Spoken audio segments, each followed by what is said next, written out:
Hi, my name is Stacey Brown, and today we're going to talk about how Netflix reinvented HR. Netflix is the world's leading internet entertainment service with 158 million paid memberships in over 190 countries, enjoying TV series, documentaries, and feature films. This video will outline Netflix's approach to human resource management and how it went from a DVD mail rental service to become the biggest internet entertainment service worldwide. The key concepts explored throughout this video are resilience and simplicity. This video will also critically analyse their approach to HRM and show can be adopted by other companies. According to Edwin Flippo, human resources management is about planning, organising, directing, controlling of procurements, development, compensation, integration, maintenance and separation of human resources to the end that individual, organisational and social objectives are achieved. This is similar to Boxall and Purcell, who state the HRM is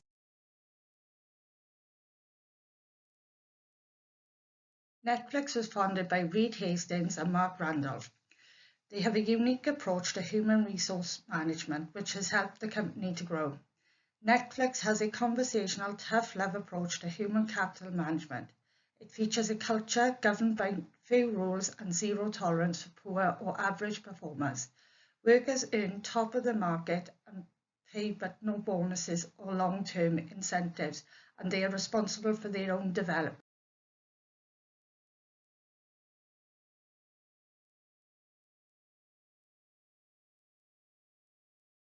When it comes to who it hires and what it promises them, how it makes decisions and shares information, even what it does about vacations, Netflix was invented and reinvented a range of practices that are designed explicitly to connect what the company aims to achieve in the marketplace to how it organises the workplace. Netflix hire employees based on their talents and work values. They believe that if a company hires the right employees who want to perform well, they can manage through honest communications and common sense. Netflix rewards staff who perform well, but they also let people go if they are not meeting expectations. Netflix's approach to recruiting shows that they have resilience. Organisational resilience is the ability of an organisation to anticipate, prepare for, respond and adapt to incremental change and sudden disruption in order to survive and prosper.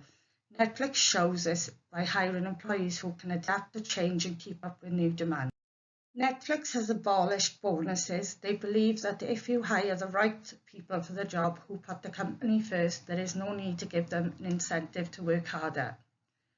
The opportunity to work with the teams of other high performers whom they learn from and find it exhilarating to work with is by far the most powerful lure.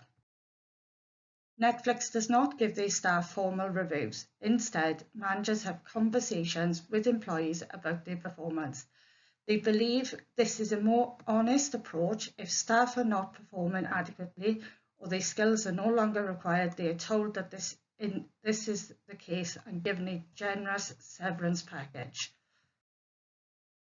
Netflix takes different approach to board meetings. Instead of having the CEO having strict control over all decisions, at Netflix, communication is done with an online memo that allows directors to ask questions and comment live on the document. This allows executives to amend the text and answer questions so that directors get the information they need to make decisions. Board members also attend monthly and quarterly senior management meetings so they are more aware of the daily challenges within the company. The key signs of a resilient organisation are strategic adaptability, agile leadership and a robust governance. Netflix show they have strategic adaptability by being able to handle continuous change in the entertainment history. They show agile leadership by giving autonomy to their employees and taking measured risks. Netflix also have a robust governance by having a culture of trust, transparency and innovation amongst employees to meet the company's vision and values. Businesses compete in a world that is growing ever more complex. Simplification is in Netflix's best interest to make it more resilient. The two key principles of simplification are that performance is a result of what people do and that the behaviours of people are driven by rational reactions to their context. This means that the performance is driven by the behaviours of employees and their behaviours stem from their working environment. Netflix has removed some of the complicatedness from the business by being highly agile and flexible. Staff are given the freedom to work their own hours and make their own decisions while adhering to the company's standard of productions and creativity. This helps to remain resilient to change, but also resilient to employees becoming disengaged and unmotivated. Hofstede designed a model of 6 cultural dimensions. These are power distance index, individualism versus collectivism, masculinity versus femininity, uncertainty avoidance index, long-term orientation versus short-term normative orientation, indulgence versus restraint. Netflix has a low PDI because there is a similar distribution of power amongst employees in terms of decision making and autonomy. They have a collectivist culture because they are all striving to meet the vision and values of Netflix. There is a balance between masculinity and femininity at Netflix because there is a culture of achievement and tough approach to staff retention, but is also cooperative. Netflix has a culture of being able to deal with continuous change and an uncertain future. They have a more programmatic approach to preparing for the future and dealing with change. Finally, Netflix have more of an indulgent culture than a restraint because of the freedom afforded to the staff. For Netflix, strategy is culture. Culture is strategy. The CEO and managers at Netflix feel that the employees are just as important as the product they supply.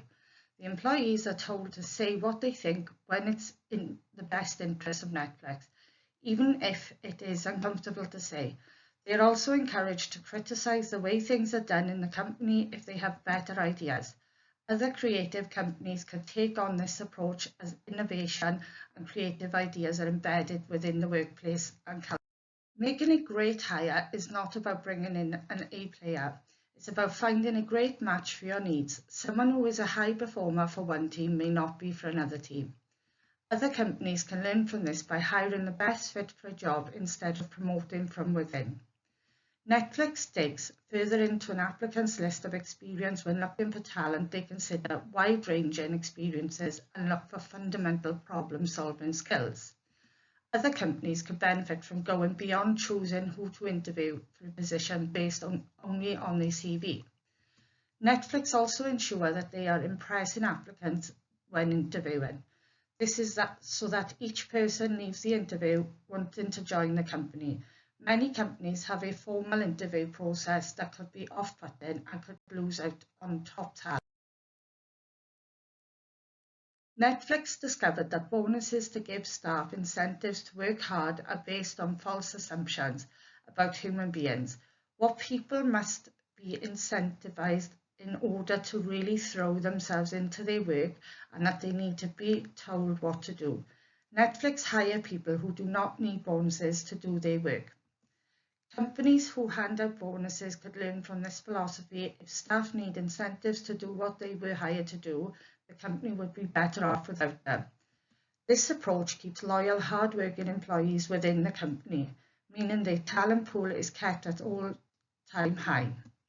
Simplification helps to remain resilient to change and resilient to employers becoming disengaged and unmotivated. Companies that could benefit from the Netflix HRM model are sales and contact centres.